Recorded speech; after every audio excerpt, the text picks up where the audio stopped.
Il-Prim Ministru Robert Abela qed jimmanuvra biex itajjar lil Randolph De Battista minn kap eżekuttiv tal-Partit Laburista. Sorsi qrib il-Kwartieri Ġenerali tal-Labor li tkellmu mal-ġurnal In-Nazzjon fissru kif il-Prim Ministru diġà avviċina numru ta' persuni għal dan l-irwol fosthom uffiċjal tal-General Workers Union. Is-sitwazzjoni eskalat wara d-dikjarazzjoni li għamel ġimgħa l-oħra d-Deputat Laburista Randolph De Battista li huwa wkoll is-CEO tal-Partit Laburista.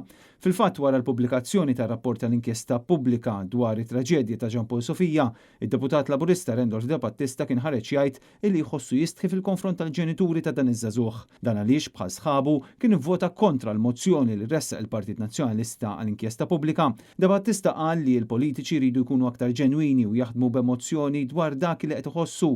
Jien ngħid dak li nħoss u bħalissa nħossni nistħi, kien stqar De Battista.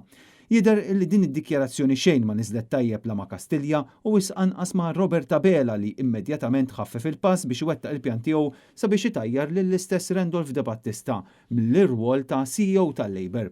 Ir-relazzjoni bejn Robert Abela u Randolph De Battista diġà kienet ħadet daqqa ta' ħarta kbira fl-aħħar ġimgħat meta waqt laqgħa interna għolja tal-Partit Laburista, id-Deputat Laburista kien il-menta li jinsab imdejja u mxebba bil-manuvri li kienu qed isiru fir-rigward tal-kandidati fisem il-Partit Laburista għall-elezzjoni tal-Parlament Ewropew li se ssir f'Ġunju li ġej. De Battista kienu kollu urtat bi kbira għal fatt li l-Labor reġa' fetaħ idejh għal Joseph Muscat biex jirritorna bħala kandidat għall-MPs.